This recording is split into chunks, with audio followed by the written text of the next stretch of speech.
It talks a lot about listening. And there's a line in the song. It opens with the statement, "There are two sides to every story, and nobody thinks they're wrong." This is a podcast called Walk, Talk, Listen.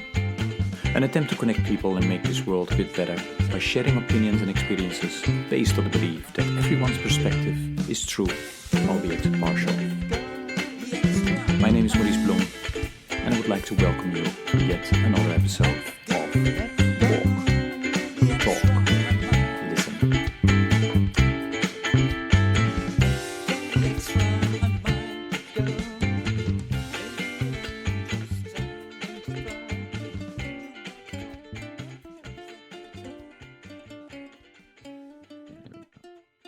Okay, good day, everybody. This is another episode of the podcast Walk, Talk, Listen. And as always, I'm delighted with today's guest who will introduce herself. Kaitlyn, please go ahead. Thanks, Maurice. Well, thanks for having me. I am Kaitlyn Slate, and I am joining you today from my home in Grand Rapids, Michigan. I just recently stepped into a new role with Growing Hope Globally. I entered into the president and CEO role, and I'm just getting started. I work with a team across the Midwest. And so my location in Grand Rapids, Michigan is sort of at the heart of where a lot of our constituents and people that we work with live as an organization that works to connect U.S. farmers to global agricultural programs. A little bit about myself. My history kind of goes back before even I was born. Both of my parents grew up on farms. They both had very different experiences, but it shaped a lot of who they are. And in some ways, my story goes back to their parents. My mother grew up in Alberta, Canada, but her life was pretty impacted by the journey that her parents made. They immigrated from the Netherlands when they were teenagers, and they came to Canada with a hope of a future. They, like many people after World War II, sort of felt like there was no recovering from the devastation that they had seen in their country. And even though they came here with nothing, they saw opportunity. But that doesn't mean that their history wasn't one that was easy. It was some of the stories I hear or have heard over the years from my grandparents.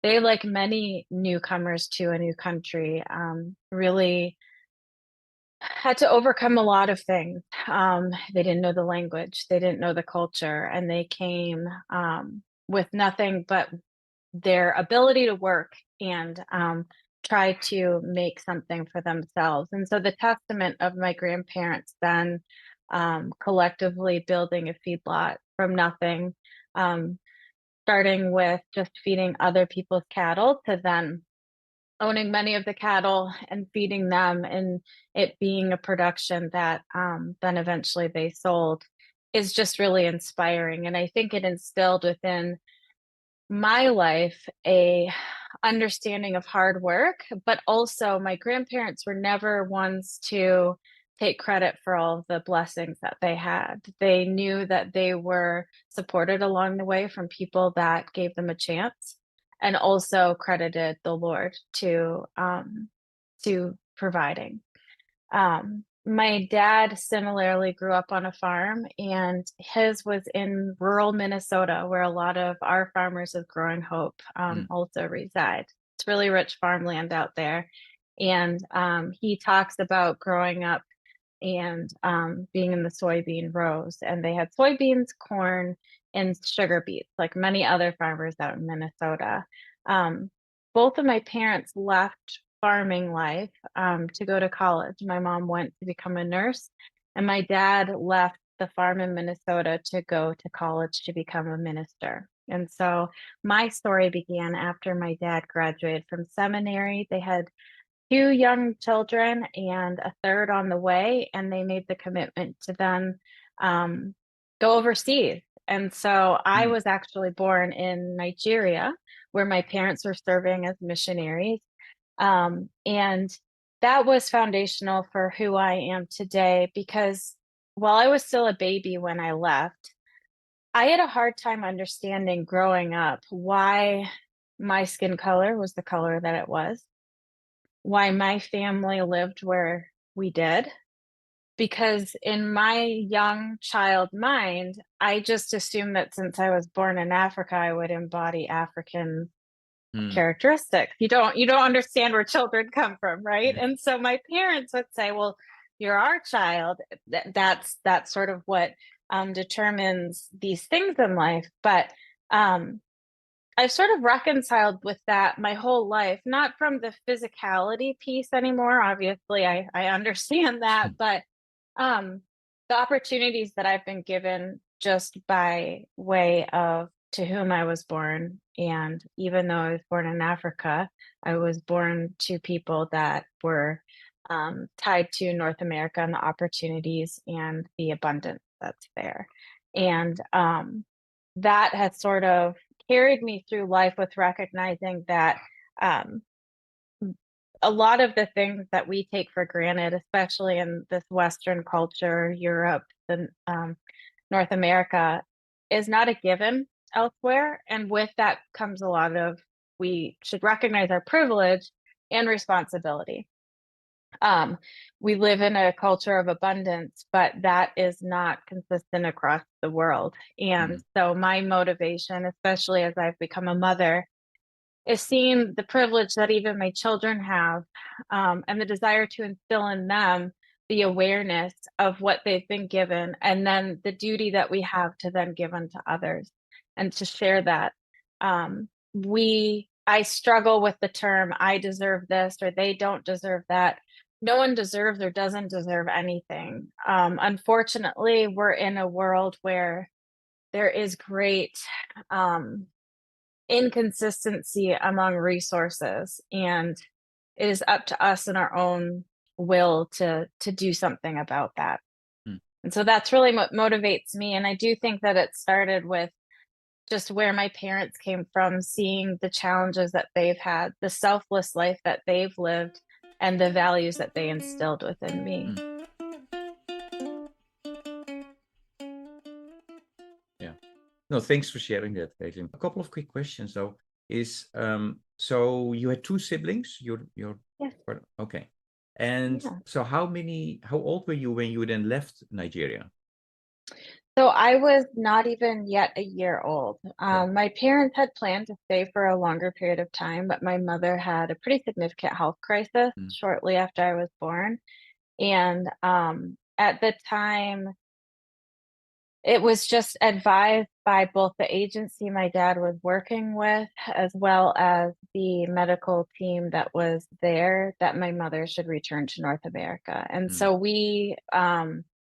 we left and then moved back in with my grandparents while my dad finished up because he was teaching at a university. And so after he finished up the school year there, he joined us. But I've never really talked to them about the what ifs.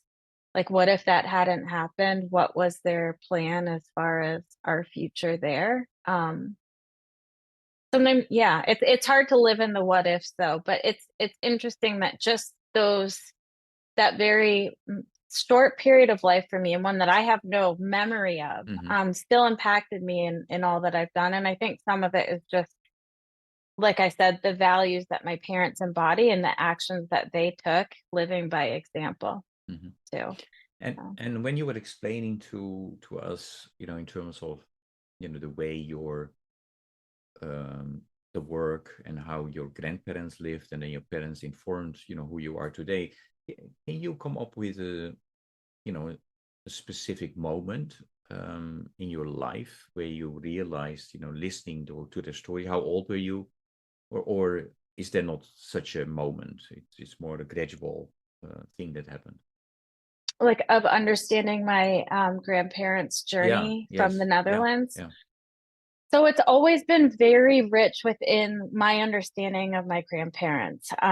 Unfortunately, my grandfather passed away a few years ago, Mm, but my Oma, as right. we call her, my Oma Yeah, and yeah. Opa, which you wrote, is still here with us. And Mm-hmm, actually, the older I get, the more I've dug into some of these things mm-hmm, with my grandmother. but I think from the very beginning, it was present because it's such a big part of who they are. And I remember as a child certain certain moments. And so something I'll never forget is we were visiting, we would spend a lot of time on the farm in the summers visiting my grandparents. And as kids we like snacks, right? Like kids are Hmm. you always like, as a mother, I've learned to always carry snacks in my purse or my bag. Like that's something that you just do with kids. And so kids oftentimes will say, I'm hungry, I'm hungry. And I remember the first time I said that with awareness to my grandmother, and she said to me, you have no idea what hunger is. Mm. You can't ever say that you're hungry. Maybe you want a snack, but you will never, ever know what hunger is. Um, and I think to me, like I'll never forget that. And I couldn't have been more than maybe 7 years old, six. Um, but that to me connected some of the journey that my grandparents had Hmm. had. And she was speaking from an experience of living through living in the Netherlands during World War II, and there just being nothing to eat. Hmm. And that opened the conversation to me learning that they had the things that they had done to just eat, including, I think people ate tulip bulbs um, just to survive. And and so it was always part of my grandparents' story. The Christian denomination that Hmm. I'm part of or that I grew up in is the Christian Reformed Church of North America.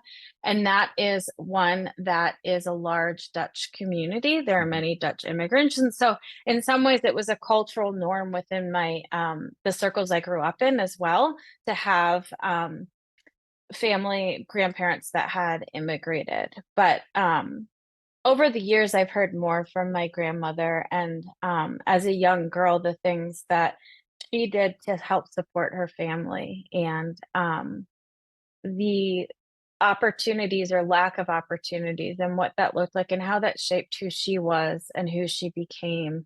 And I see her as a very strong woman, but probably hardened by some of those Hmm. experiences. Yeah.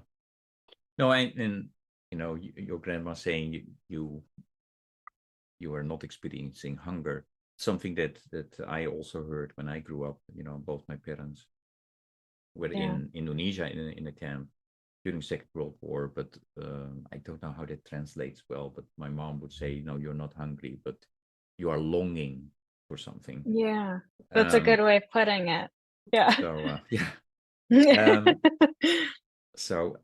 then, so when you grew up, actually, you don't know your dad as a farmer. You knew him already as a minister, right? Yeah, yeah, Okay, okay, understood. yeah, Um, but although sorry to no, but no, even though I don't know my dad is a farmer as far as like in his profession, he made it very clear to me what his childhood looks like. okay. So growing up understanding that for him being part of a family that has a family farm, that's a life, right? It wasn't like um he grew up in during planting, harvest, Mhm. like that was everyone. And he did a lot of work alongside his father. But yeah, unfortunately none of the children went on to be farmers. But yeah, my grandparents had that farmland up until the day my grandfather died, Mhm. and eventually it they passed it on to another family in the area that had been renting the farmland. So Okay.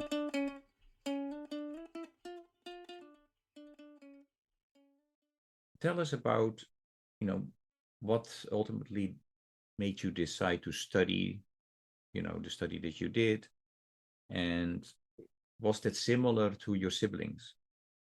Because that's for me also interesting, because yeah. where the siblings are going with the same type of or similar inputs as parents and grandparents, right? So, Yeah, that's a good question. So I am the youngest of three girls, and mhm, so I have two older sisters. okay. And it's interesting because in some ways my oldest sister's journey is more in line with the educational journey that you see a lot of people in the international development space have. Mm. So she went to Calvin College, it's now Calvin University, and studied philosophy, but spent a semester abroad in Ghana. Mhm. And that was really impactful for her. My middle sister also went to Calvin University and spent a semester abroad in Latin America. And that was very important for her as well. I went to Savannah College of Art and Design and did not do a semester abroad anywhere. Mhm. And following college, my oldest sister joined the Peace Corps and did her time in rural Ghana. And when she came back, she then also did community development in Alaska, Mm. in Anchorage, among, it was organizing largely through churches to support the Native Alaskan Mhm. population there. And so she's sort of lived the world of community development globally as well as domestically. And from there, she then went to seminary and then got her Mm. PhD in ethics. So Wow. Mm. she's quite an accomplished person, and she has always been someone. Not when I was younger, I did not appreciate her for who she is, but as an adult, I just marvel at her. And so she's actually a faculty member at Simpson Mm. College now. She was at Villanova up until this past year. So, um, and then my middle sister, while she did the study abroad, she came back and got married shortly after graduating from college. And really, her goal in life is always she's wanted to be a mother. Mhm. And she has three beautiful children. She did some work in social work for a few years in between before she had kids, but her primary focus in life is to be a mother, and Mhm. she does a phenomenal job. Um, for me, I after graduation, I went and got a job doing cultural resource management. And so my idea when I graduated was that I was going to change the world by sort of bringing awareness to our cultural resources. So for me, I'm really interested in history and understanding people. And historic preservation sort of is the study, it's almost anthropology through the built environment. And so understanding the journey of people through the things that they've built and honoring that and studying it. But I quickly realized, and I went and got my master's in historic preservation as well. But I quickly realized that in the role that I was in, I was really more of a checkbox in a regulatory system, Mhm. so that so roads could be built and infrastructure could be improved. And so it wasn't about protecting anything or really other people appreciating the value. It was more to continue development. So at that time, I was really kind of discouraged because I've always wanted to do something that was contributing to something, but I didn't know what that could be. And while I was in working as an architectural historian, I was also actively part of the contracts team. And so from there, I learned how to develop grants and contracts for business. Well, I kind of shifted that to the nonprofit space and worked to find a job within development. And so my first role was at a university doing Mm. fundraising with a in the development office there. Over time, I grew into a position that I led the corporate and foundation relations for the university. And there was a lot that was rewarding in that because the university I worked with, a lot of the students were first generation. So they were the first in their families to attend Mhm. college. And so that opportunity was important to support. But then through a series of events, was I found myself going to World Renew's website Mhm. and saw a job there that mirrored exactly what I was doing, but kind of pulled at my heart with what I wanted to do, which was more global, more community development, more sort of outside of my comfort zone. And about 8 years ago, I joined World Renew, and started in the grants space at World Renew, and eventually, when I left, I was leading the program excellence team, which was supporting programs from our North America offices, so providing support and monitoring and evaluation, technical expertise, funding, program management in the U.S. and Canada, and really, really loved my role there, and really didn't think I was going to transition anything. And the opportunity at Growing Hope came up, and it just felt like the right fit, and it felt like something to explore. I think that hunger is one of the most basic needs, and it shouldn't be a privilege to have enough food, but Mm-hmm. it is. And being able to be part of something that's really focused on food security and mobilizing communities around a collective goal is something that I'm really excited about, and it's a privilege to be part of. Mm.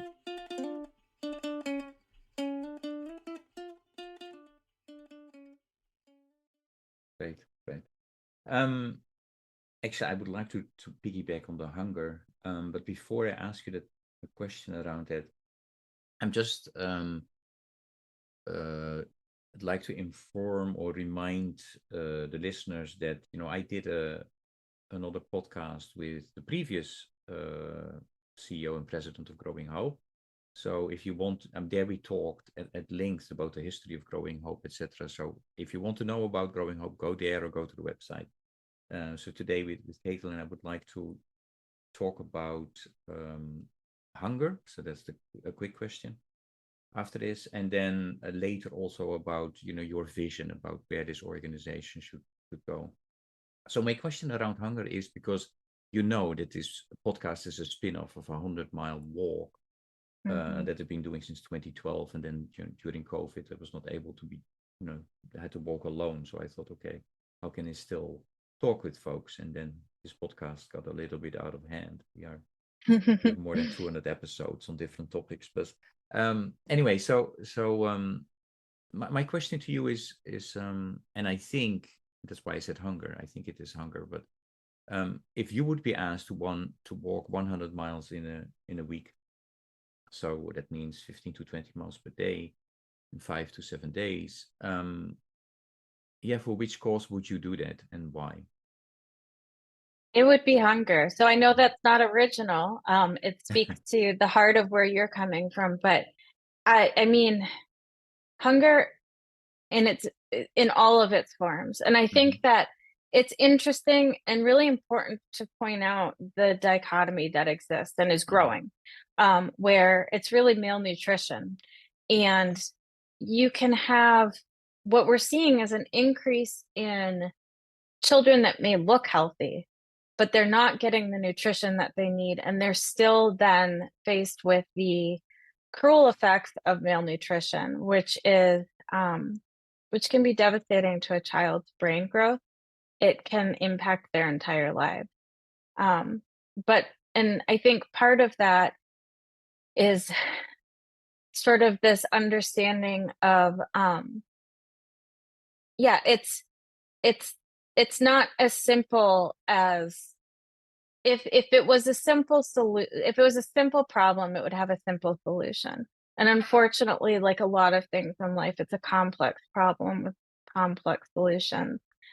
But I can't sit here and not feel heartbroken over the fact that there is enough food produced in this world to provide for everyone. Yet there are so many that simply don't have enough. And as a mother, if I can't imagine being in a position where my children are crying saying they're hungry and truly hungry, not the hungry that I as a child thought that I was or wanted a snack, but truly hungry, and how that can be so devastating. And I think unless we can meet the basic needs of people and their families and communities, we can't even look beyond that. You can't address um, other things within a community without first addressing people's need to eat. It's such a basic human need and right. And I mean, you can get into the fact that even addressing food security is it's a community health issue, because nutrition is one of the basic fundamentals for community health. Mm.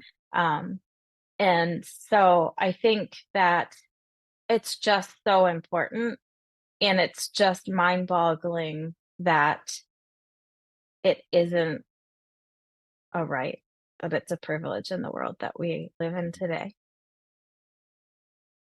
Um, I mean, obviously, Growing Hope is trying to help to end hunger in this world.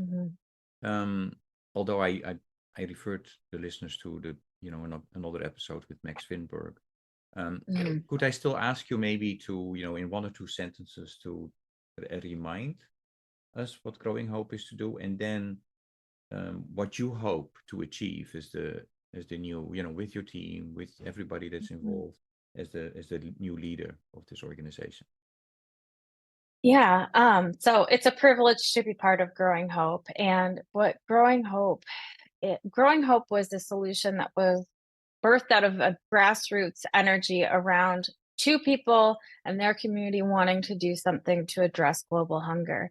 And it was farmers, and they, in a year where they had abundance, a bumper crop, decided that they would join with their friends and other farmers to send grain overseas to support famine elsewhere. But they quickly learned that shipping grain was very costly, in fact, more costly than the actual value of the grain, and that it didn't do anything sustainable to help people in their communities. It fed them for a day, but what about when that grain runs out? What is the long-term solution there? And so I just think it's really, really neat that they then called together some experts, organizations that had been doing work globally, and asked them, what can we do to do this well?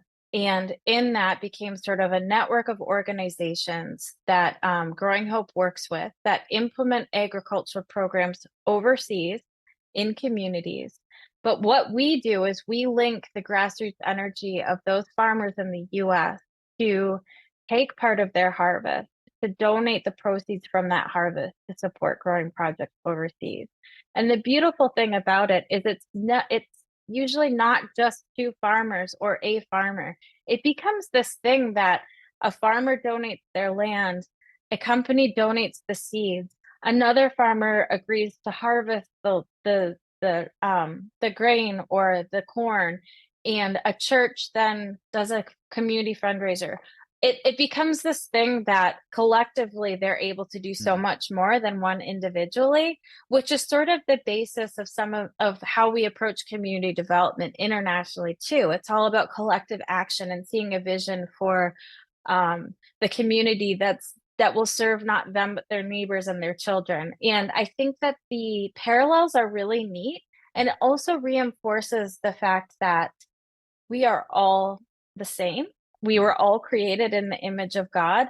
Now, the privileges that we've been given are different, our background is different, but at the end of the day, there is something that makes us all human. And seeing the value and the humanity of each other is very, very important, and is a motivator for this work too. Mm.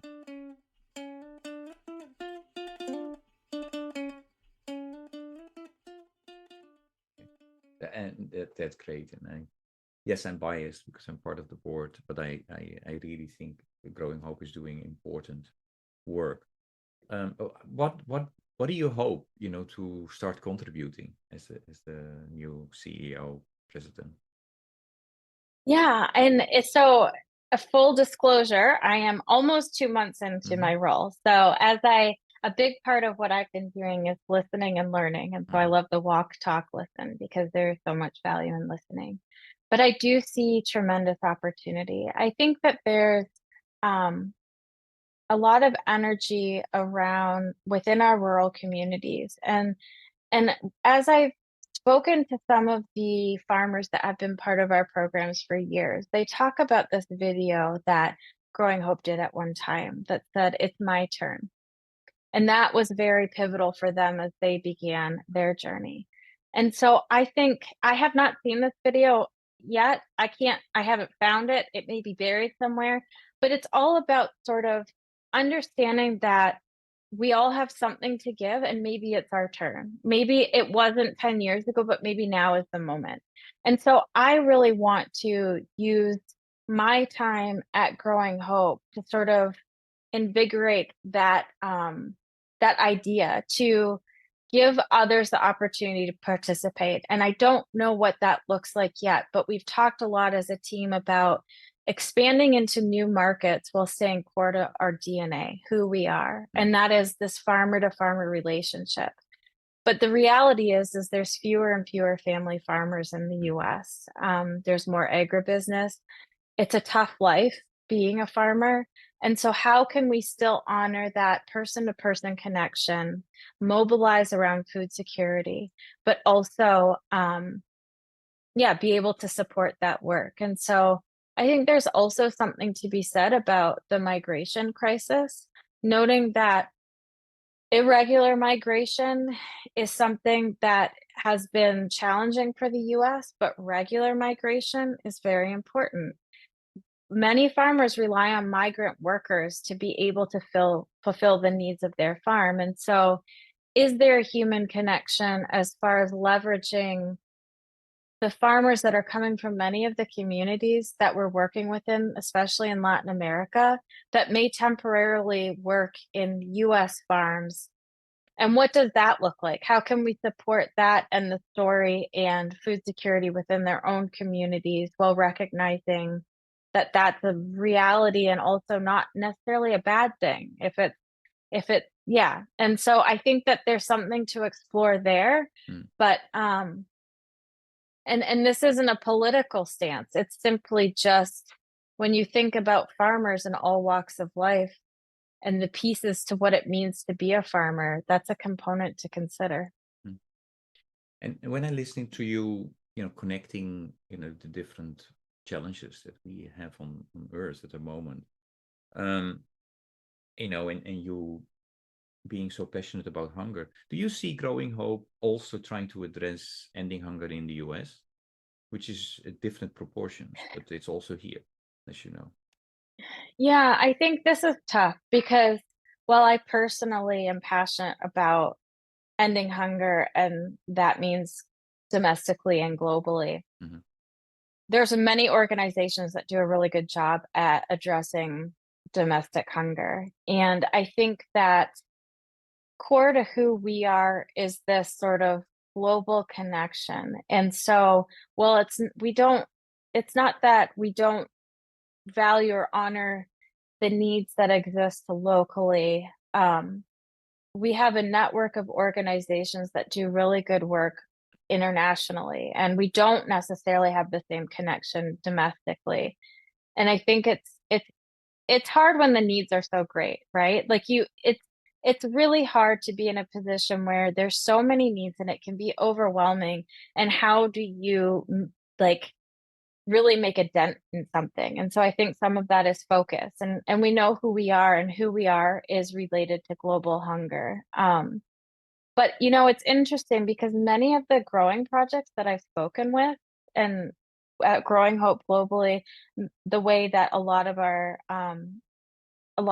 funding for our overseas program is through these growing projects that we've mentioned, which is farmers coming together with their communities. But many of these growing projects actually are doing global work through us, but then also are partnering with their local food banks and local hunger Yeah, yeah. initiatives. And so, while we may not be directly involved, the method and the framework for how these groups are doing their work is actually far beyond just reaching the work that Growing Hope does. And I think that that's really inspiring. And to me, that's where this being part of something bigger comes into play, because the spirit of generosity and the spirit of doing something that makes a difference can go beyond Growing Hope.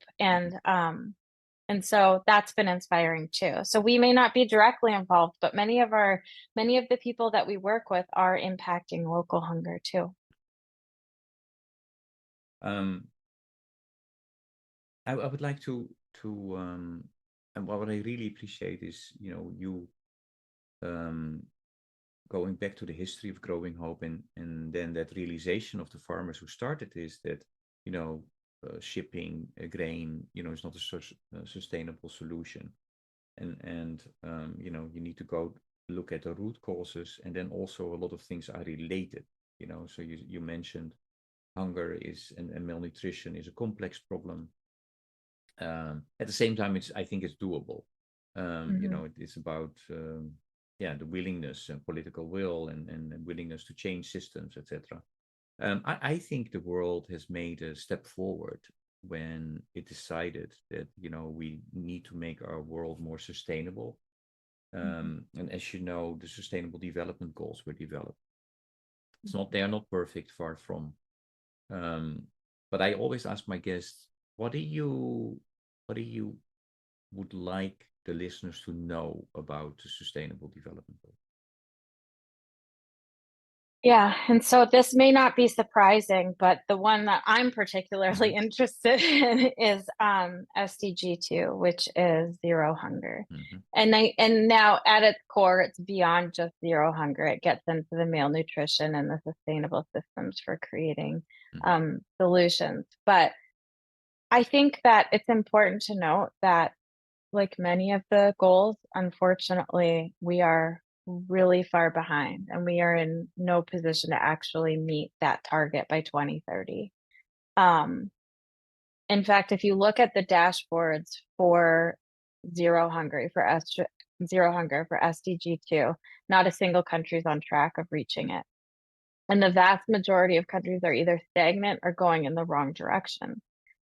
I also think that it's really interesting. So you may wonder, well, why wouldn't a country like the US be close to this zero hunger, or other countries in Europe? Well, because some of the things that are tracked under SDG 2 sort of measure the inequity among hunger, right? And so in certain countries, we're dealing with overconsumption, or the types of things that we're eating are sort of impacting global hunger levels, because a diet heavy in meat, it uses more resources to produce the meat than a diet heavy in just vegetables, grains, legumes. So I think that what I appreciate about the SDGs, and particularly SDG 2, is sort of the indicators that connect all the pieces. And so it isn't just, it goes back to this whole, it's not a simple problem, and so there's not a simple solution. But it also puts the onus on all of us that there's something we can do, that there is this overabundance and underabundance. And so leveling that is sort of where we need to focus our efforts. And also, I mean, I think I do have hope with zero hunger or SDG 2, because we also know what works, right? Like, we've learned so much along the way. The international development space has had many years of trial and error, and I think we've done a good job of learning from that error. I mean, we still have things to learn, but we know how to work with farmers to improve crop yields. We know what impacts soil health. Those are sustainable solutions that can really get us in the right direction. But the tricky thing is there's also so many elements that are out of our control. And so global security, climate patterns and changes can make those strategies more difficult. And so, but I think overall there's hope. We know what we need to do. We just need the will. Yeah. And I'd just like to remind the listener about our last week guest, Glenn Denning from Columbia University, who wrote a book, Universal Food Security: How to End Hunger While Protecting the Planet. And what I like about the book is that it gives a lot of hope, actually, and it tells us that it is complex, but it is doable. So a must read for anybody that's interested in hunger. Thanks, Kaitlyn. And I sent this in advance to you, and those are the inner development goals, because it's something that I'm fascinated with. Yes, I agree with you. You're right. We are behind on reaching those SDGs. On average, we are at 15%. Certain SDGs are doing better than others.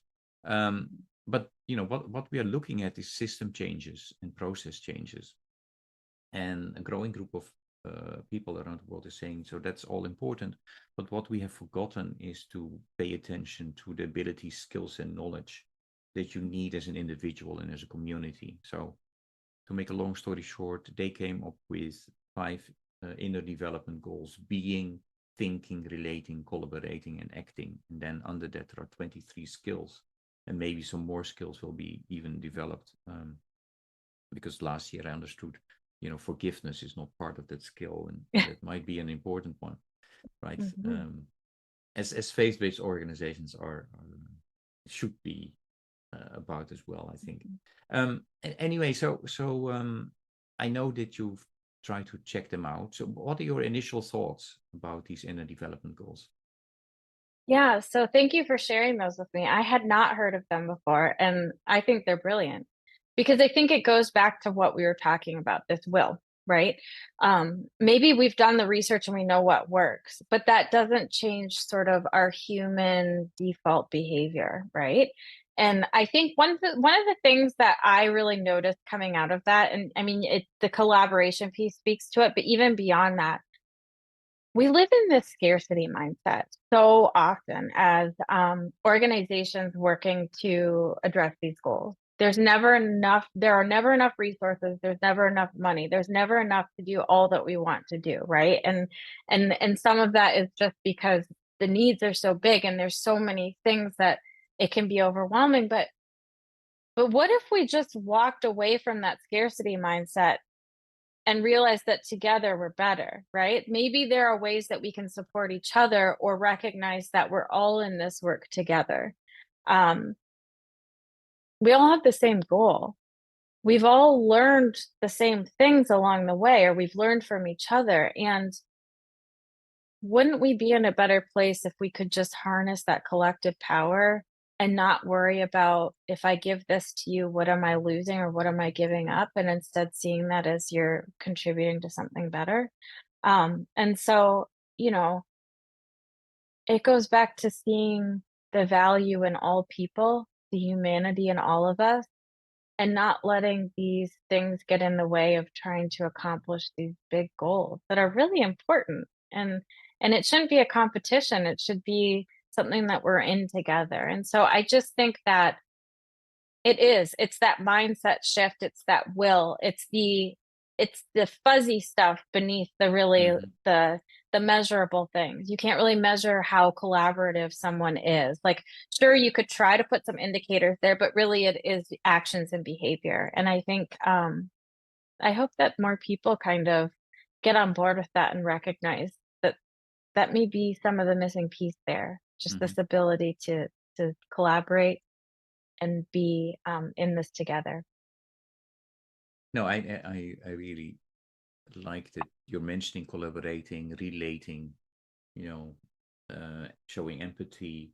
And then really, what I hope is that this podcast is helping to connect people to at least to listen to different perspectives, and not Mhm. asking everybody to agree with everybody all the Mhm. time, but at least to appreciate a different angle, a different perspective, and so I try to weave that into this podcast as well. I'm not only connecting you with the listeners, but also connecting you with previous guest who has a Mhm. question for you. And the question is, If you could have an 18th SDG, what would it be and why? So I think that this is going in sort of a different direction, but a crisis that yeah. So I would add something related to displaced persons. And that is not just what we think of when we talk about refugees, which are people that flee their country, but also people that are internally displaced. I think that it's reached it's we've been talking about it being at crisis level for many years. In fact, I was looking back at some research, and in 2016 there was a Pew Research article that noted that there was a record high share of the world's population displaced, and at that time it was 1 in 100. Well, now it's nearly 1 in 69.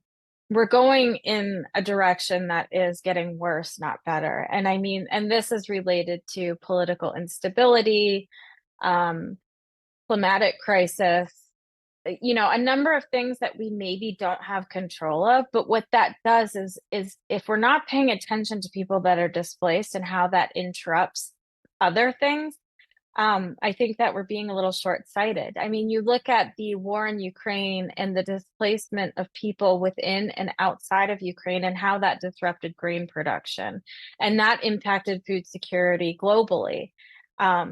Those people are no longer in being able to make productive use of their land.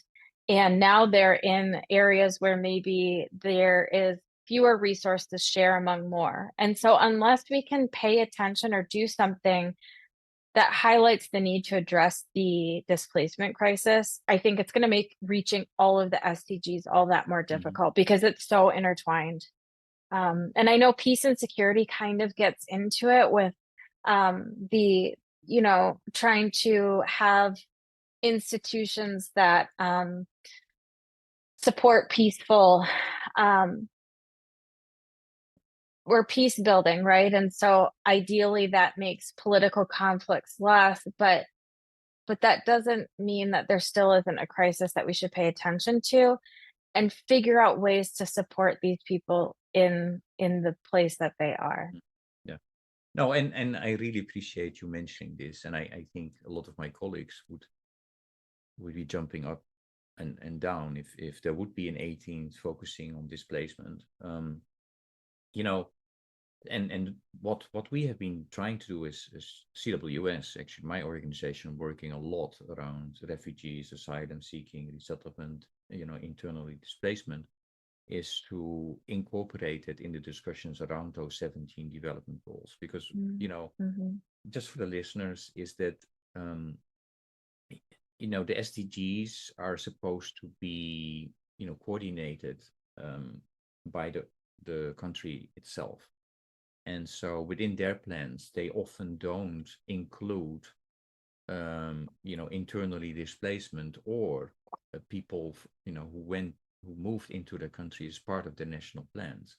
So then they are not really taken into account of the sustainable development work. So that's one thing. But I do think if you want to make the world more sustainable, it is about all people, right? So and that includes people who are on the move for whatever reason. So I really appreciate. I don't know if if it will be an 18th SDG after 2030, but I really like the fact that you are mentioning this important aspect because it's often forgotten. So that's great.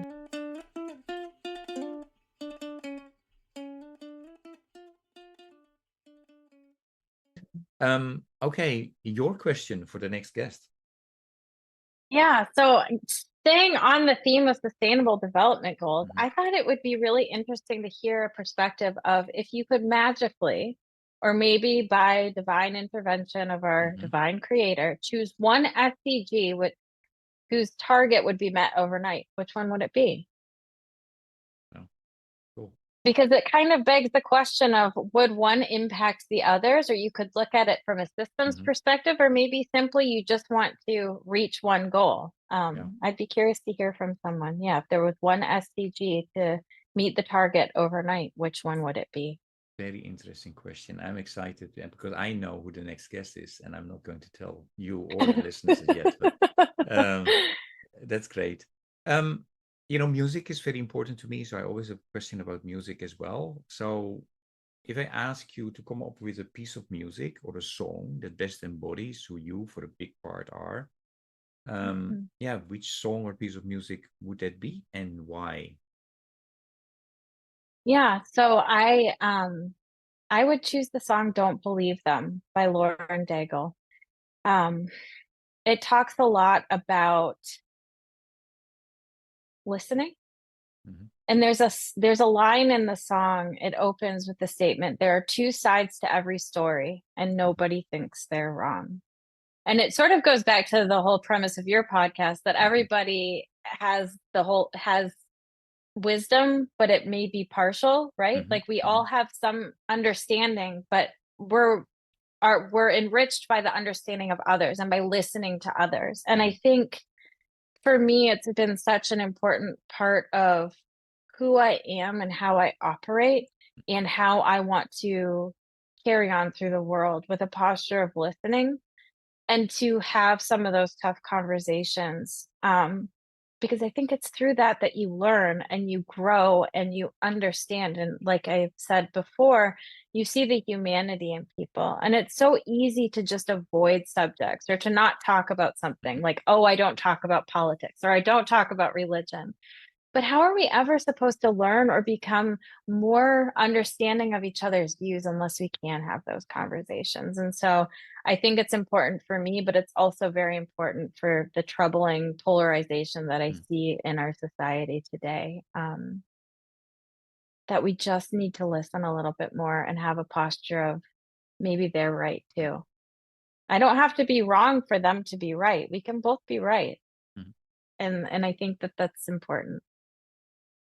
Great. So we will all be listening to that song, Mm. and I don't know if you're aware, but I made a Spotify um, playlist of hashtag Walk Talk Listen, and then you can find all the songs that have been Oh. selected or picked by my guests so far. So, and it's really it's become a great list of music, very diverse.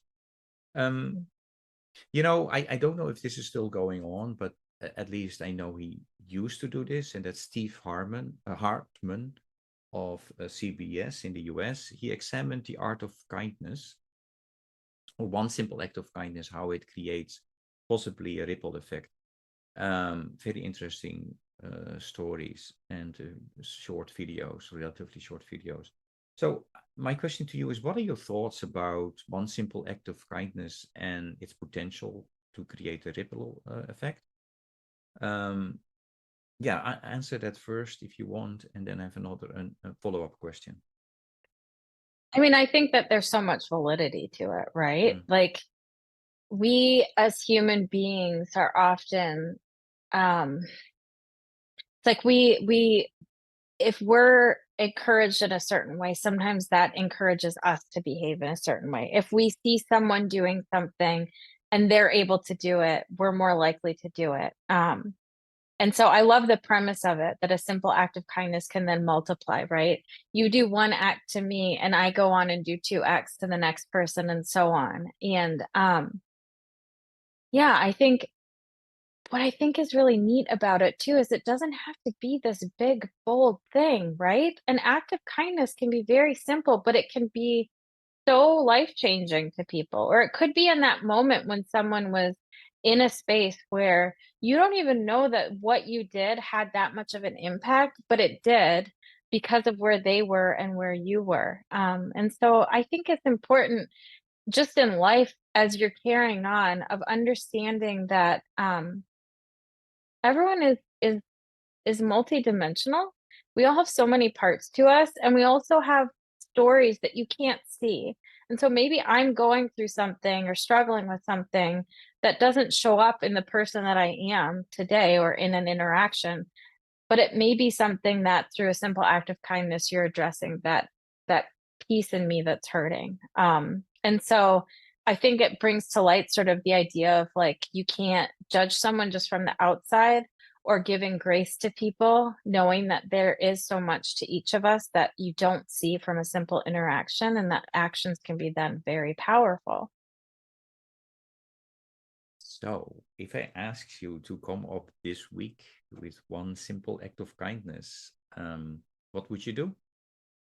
So this was really hard. I thought about this and I don't so for me, I think that there's a lot of value in being able to just have a moment to be. And I was thinking about one of the times in my life that was the hardest, and that was when I was a new mother, juggling work, juggling life, juggling all of these expectations. And for me, I think what would have been most impactful for me is someone who would step in and say, I've got you. Take 2 hours and just be. And so I would want to do my act of kindness somehow relating to that, somehow being that person that can step in and give someone the edge that they maybe need, and they likely wouldn't ask for it. Because there's a vulnerability to it. But I don't know how I would then arrange this act of kindness, but that would be sort of the essence of what I would want to do, is find that young mother that is just figuring things out. Tell her she's doing a great job and say, "I'm here to do whatever you want for 2 hours. Okay. Use me." Okay. Well, I challenge you to try to do that, to get that done, this coming Mhm. week or the next 2 weeks. Kaitlyn, these conversations always go fast. We're almost there. Any last message or an invitation or a question for the listeners? I would encourage your listeners to just keep listening and do some research into things that they're maybe curious about. I would love to have a conversation with any of you about global food insecurity and simple ways that you could participate in sort of changing the trends there. Um, I am passionate about the work of Growing Hope globally, so I can't sit here without inviting others to become involved or to reach out, ask questions, join us. Um, there's something really rewarding about being part of something, and and I love that Growing Hope honors not just the treasure that people have to bring, but their time and talents, and it multiplies that treasure into something. And so feel free to reach out and be part of this and join me in that. That would be my invitation. I would like to thank you for your willingness to talk with me and every, for who you are, for what you do. Yeah, any question that I should have asked you, but I didn't? I don't think so.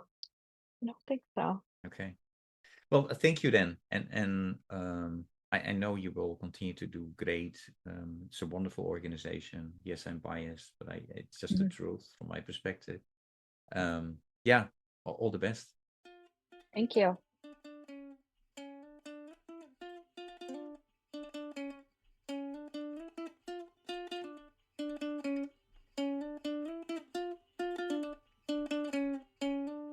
Let's go the extra mile.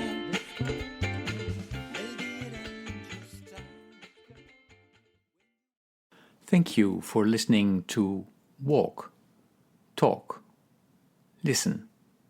Please check us out on 100mile.org or follow us on Facebook or Instagram.